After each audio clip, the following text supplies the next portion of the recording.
¿Qué tal, muchachos? ¿Cómo están? Excelente tarde.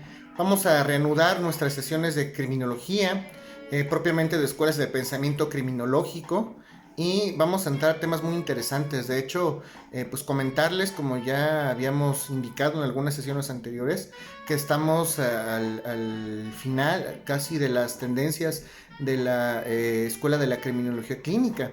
Vamos a entrar en momentos posteriores a otras escuelas.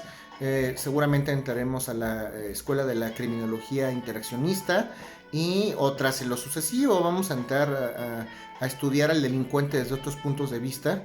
Vienen sesiones muy interesantes. Estas cuestiones, todos los rasgos de personalidad que estamos ahorita señalando en estas cápsulas, en estas clases, ustedes los deben de tener perfectamente definidos porque como criminólogos en potencia que son, van a tener que determinar en algún punto de su carrera cuáles son las tendencias fundamentales, las tendencias principales de una persona que tiene a lo mejor un trastorno obsesivo compulsivo, un trastorno paranoico, un delirio, cualquiera de estas características. El día de hoy vamos a hablar de un par de teorías que a todos nos van a servir.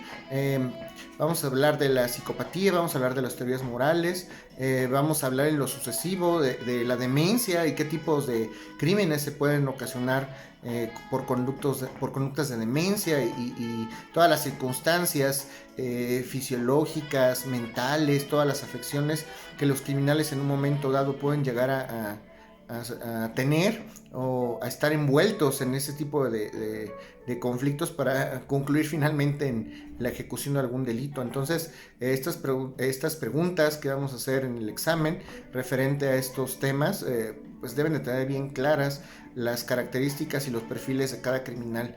Ustedes al final del curso tendrán que ser capaces de identificar perfectamente cuáles son las conductas que cada una de las personas o posibles delincuentes tienen y qué tipo de delitos pudieran llegar a ocasionar con este tipo de perfiles, ¿ok? De hecho, al final haremos un ejercicio, todos tenemos algún tipo de conducta no quiero decir que todos seamos delincuentes, hay autores que dicen que todos somos delincuentes en potencia, pero también tenemos algunas cuestiones a lo mejor menos marcadas que otros, y va a ser interesante hacer el ejercicio entre ustedes mismos, entre nosotros, para que podamos discernir, poder notar, poder estar ante la presencia de una conducta de esta naturaleza y que ustedes tengan todo el conocimiento científico, todo el conocimiento sensorial para poder determinar, bueno, una persona tiene este perfil y consecuentemente pues cuidado porque puede llegar a ocasionar en un momento dado algún algún crimen de alguna naturaleza, ¿ok? Vamos a hablar entonces, vamos a dar pie a dar inicio a nuestra sesión del día de hoy y vamos a empezar a hablar de las teorías del desarrollo moral. Esto es lo que veremos en principio hoy, teoría del desarrollo moral. Y bueno, pues cuando hablamos de teoría del desarrollo moral, nos vamos a referir naturalmente al individuo y a su parte cognitiva o su parte mental. Cuando hablamos de parte cognitiva, naturalmente estamos hablando del raciocinio, estamos hablando de la mente, de estos pensamientos que nos caracterizan como seres humanos. Entonces, si nosotros somos seres humanos, estamos dotados de razón, habrá algunos factores que necesariamente puedan ser constitutivos de algún pensamiento, de alguna tendencia criminal, ¿ok? Y vamos a referir a un autor que se llama Colbert, Colbert con K, K-O-H-L-B-E-R-T, Colbert, y bueno, refiere a tres estadios principalmente para hablar de la teoría del desarrollo moral, cómo es que desde el punto de vista moral, desde el punto de vista normativo, social, universal, nosotros podemos llegar a clasificar o a identificar alguna persona con un perfil en particular, ¿ok? Y vamos a hablar de tres estadios desde el punto de vista moral, según Colbert, y el primero es el estadio premoral. ¿Qué es esto del estadio premoral? Bueno, pues las personas hay algunas personas, cómo funcionan las personas que se evocan o se ubican en este estadio premoral. Generalmente este tipo de personas funcionan con gratificaciones inmediatas antes del castigo. Yo te voy a pagar o te voy a dar alguna cosa a cambio antes de que antes de que tú lleves a cabo una conducta. Dar a cambio de ejecutar alguna responsabilidad, ¿ok? Si tú cuidas a mi mamá, yo te voy a pagar dinero, ¿ok? Si me pasas el examen, te voy a... te voy a llevar un juego que a lo mejor tú quieras, o te voy a dar alguna cuestión material. Entonces funciona con incentivos propiamente dichos, ¿ok? Tú me vas a dar algo a cambio de que yo haga algo, otra cosa, que ejecute una conducta que necesariamente tengo que hacer, ¿ok? A eso se refiere el primer estadio, que es el estadio premoral. Vamos a hablar del segundo estadio, que es el estadio convencional, que pues estamos hablando de las personas que aparentemente pudieran llegar a ser normales, cómo funcionan las mentes, o cómo funcionan los comportamientos, o cómo funcionan estas personas conforme las reglas, qué impacto o qué comportamiento o qué idea tienen de las reglas, debo seguirlas o no debo seguirlas. Pues las personas que se ubican en el estadio convencional pues, generalmente acatan reglas, son personas que acatan reglas y tienen un respeto a la autoridad. Entonces en el estadio convencional nos vamos a referir a personas que pues, simple y sencillamente saben que existe una norma moral y pues tengo que llevarla a cabo, respeto a la autoridad social y punto, es así. Una persona que sabe que vamos a pensar en una norma moral, cuando un hombre sale con alguna mujer, hablando de alguna manera, socialmente está bien visto que el hombre tenga cuidado, que proteja a una dama en un contexto social donde puede llegar a ser agredida. Simplemente sé que esa norma existe, no la voy a cuestionar y respeto a la autoridad moral que ha impuesto esta regla, ¿ok? Y vamos a hablar del tercer estadio, hablamos de la moralidad autónoma. Es el tercer estadio, moralidad autónoma. Entonces, en la moralidad autónoma vamos a referirnos a personas con un perfil que tienen un profundo respeto a los derechos y a las opiniones universales. Son personas que se van totalmente al otro estadio de la moneda, se toman las reglas demasiado en serio y cómo son las típicas cuestiones las típicas personas que cuestionan cómo es posible que una persona no haya llevado a cabo esta conducta si es socialmente visto. Lo asumen como una obligación tan fuerte, tan marcada, que lo vuelven una regla de conducta universal. Generalmente son esas personas que instituyen reglas y son las personas que ven llegan a provocar incluso desprecio a las personas que no cumplen o acatan ese tipo de instituciones morales. Entonces, según Colbert, vamos a tener tres estadios para que ustedes lo tengan en mente. Hablamos del premoral, hablamos del convencional y hablamos de la moralidad autónoma. El eslabón más desmedido, más desprendido de las conductas o del respeto que pudieran llegar a tener a las normas morales es el premoral.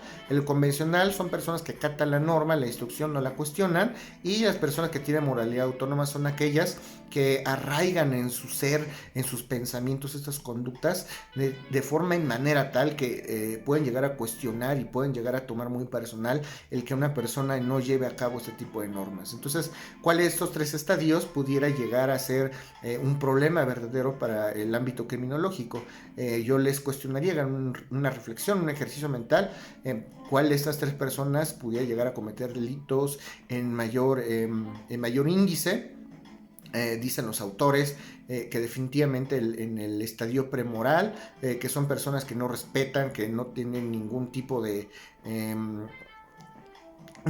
intención por acatar las normas morales o universales, como no tienen ningún tipo de intención, ni toman ni tienen ninguna relevancia mental, ni cognitiva, ni personal, pues les es indiferente, les da indiferencia el llegar a acatar una norma de esta naturaleza, ¿ok?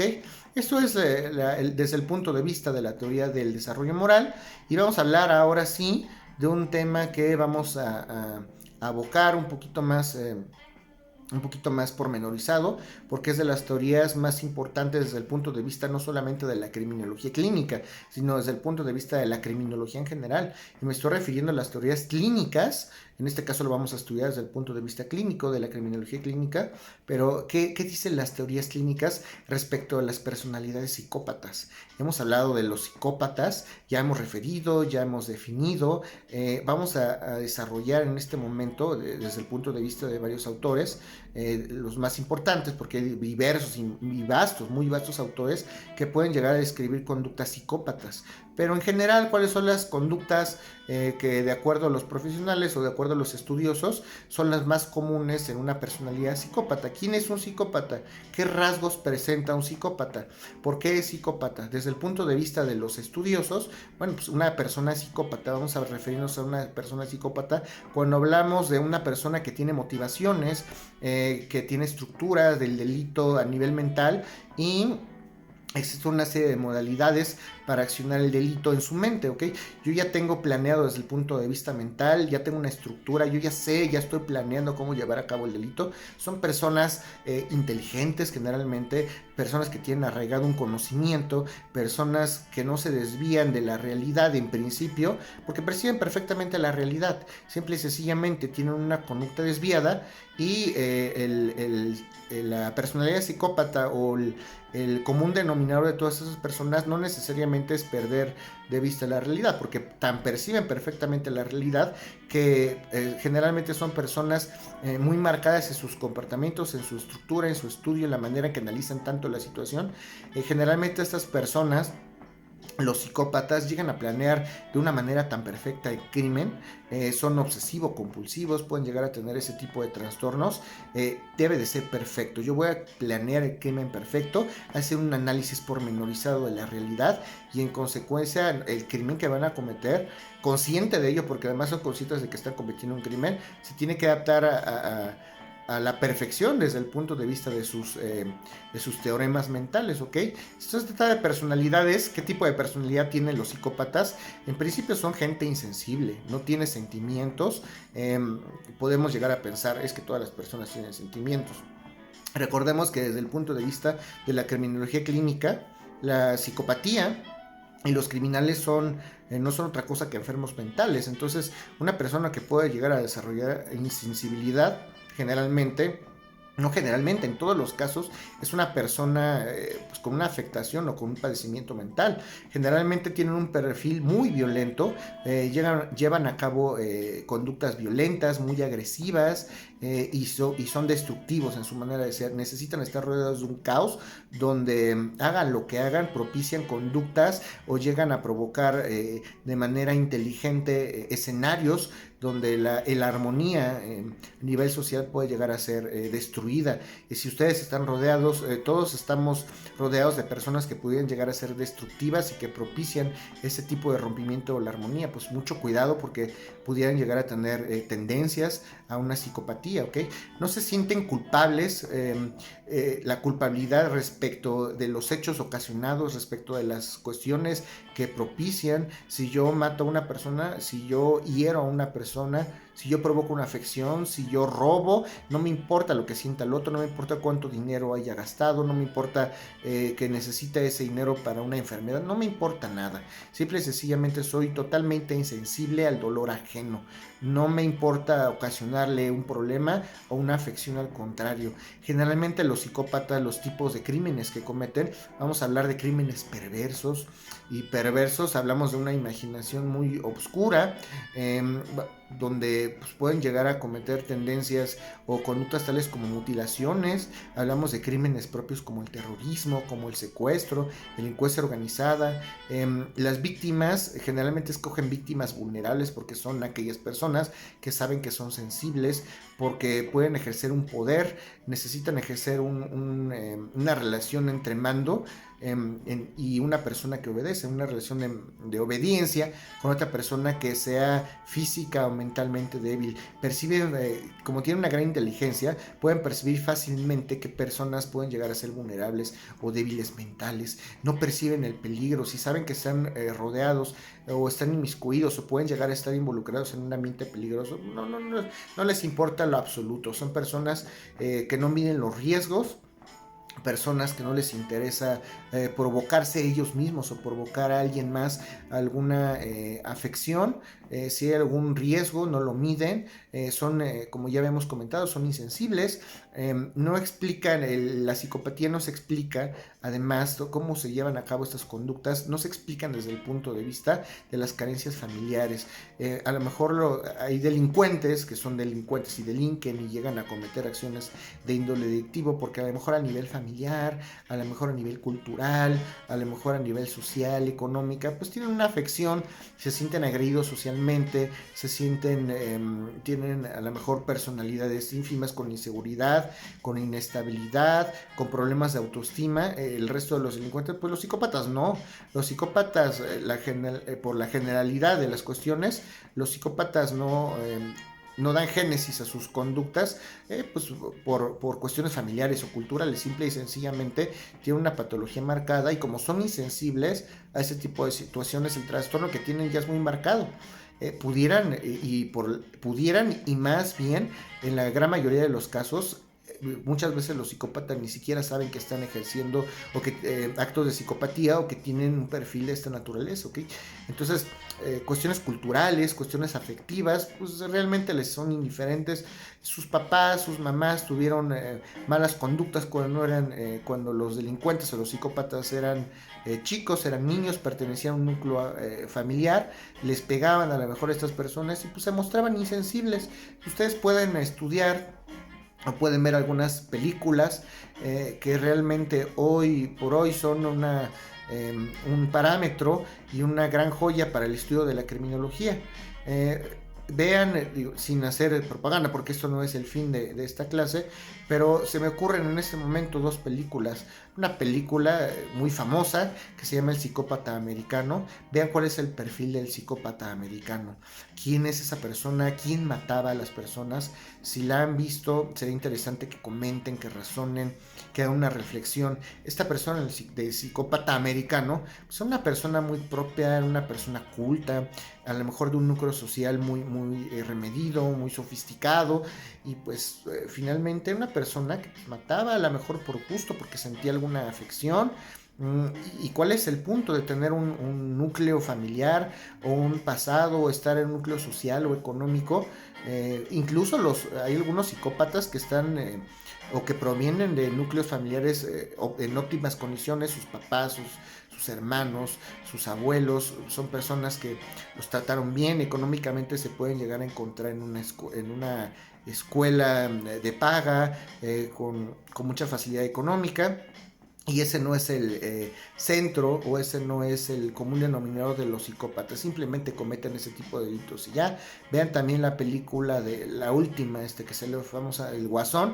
Ahí analícenlo no desde el punto de vista de los juegos y de los cómics y este tipo de cuestiones. La última que salió, analicen el perfil. ¿Qué tipo de personaje representa este personaje?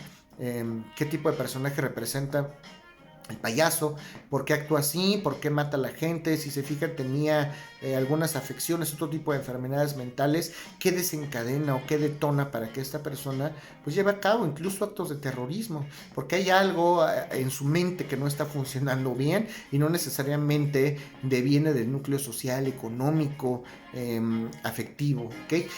Hablamos también, los psicópatas pueden llegar a cometer delitos de cuello blanco. ¿Cuáles son los delitos famosos de cuello blanco? Seguramente todos han oído esta acepción. Los delitos de cuello blanco son los delitos que cometen los intelectuales. Vamos a hablar de un fraude, vamos a hablar de un fraude genérico, fraude específico, delitos de índole financiero, delitos en materia concursal, en materia empresarial.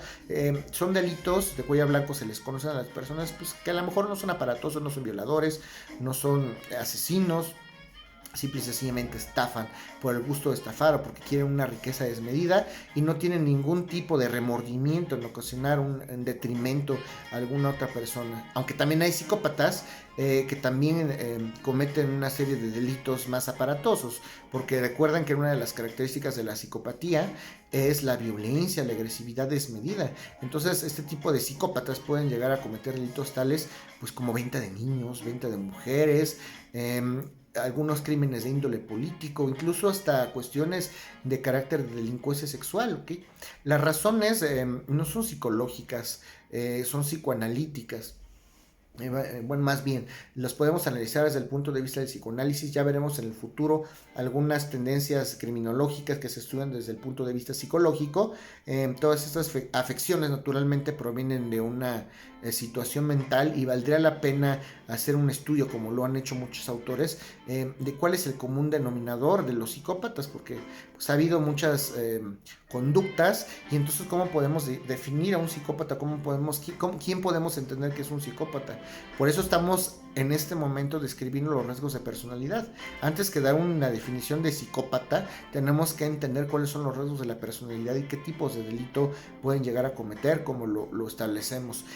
Algunos autores dicen que los psicópatas pueden llegar a tener esta enfermedad por transmisión genética. Dicen que es genético el ser psicópata. A lo mejor mamá o papá tienen tendencias psicópatas, a lo mejor los abuelos, y una cadena de tipo psicogenética puede llegar a desarrollar en una persona, en hijos, nietos, descendientes. Si mi papá es psicópata, yo soy psicópata y seguramente mi hijo también lo será.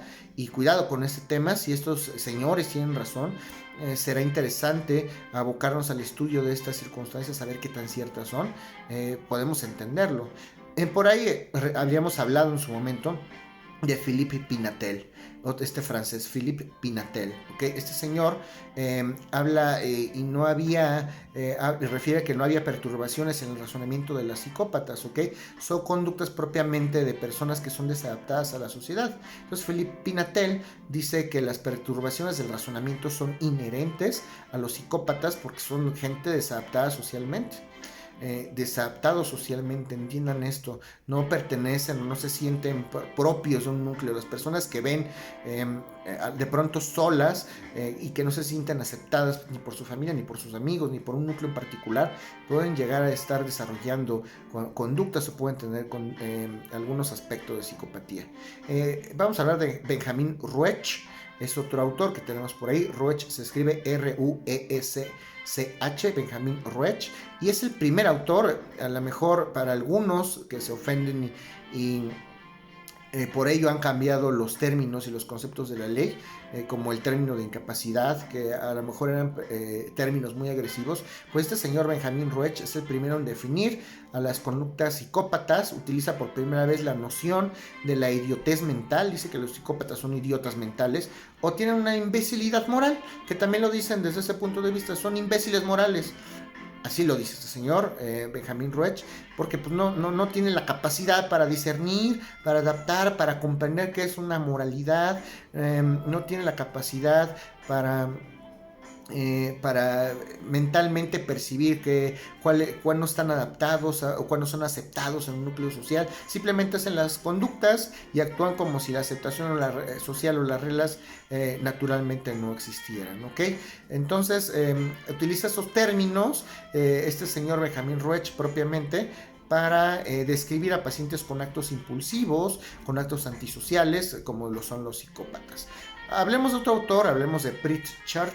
Este señor Pritchard dice que la psicopatía y este tipo de padecimiento mental simple y sencillamente es una locura mental. Y regresamos otra vez a nuestro parámetro de la criminología, a César Lombroso, quien describe los psicópatas propiamente como innatos. Dice que los psicópatas, recuerden que estudiaba César Lombroso las características mentales craneoencefálicas, pero dice, bueno, pues desde el punto de vista de César Lombroso, los psicópatas son innatos, son de nacimiento, es congénito. Hay una locura moral, como lo habíamos platicado hace unos momentos, y así está totalmente de acuerdo en que fisiológicamente lo traemos y no se adquiere en el medio. Ya somos así porque así nacimos y así eran nuestra familia, nuestros papás y nuestros abuelos.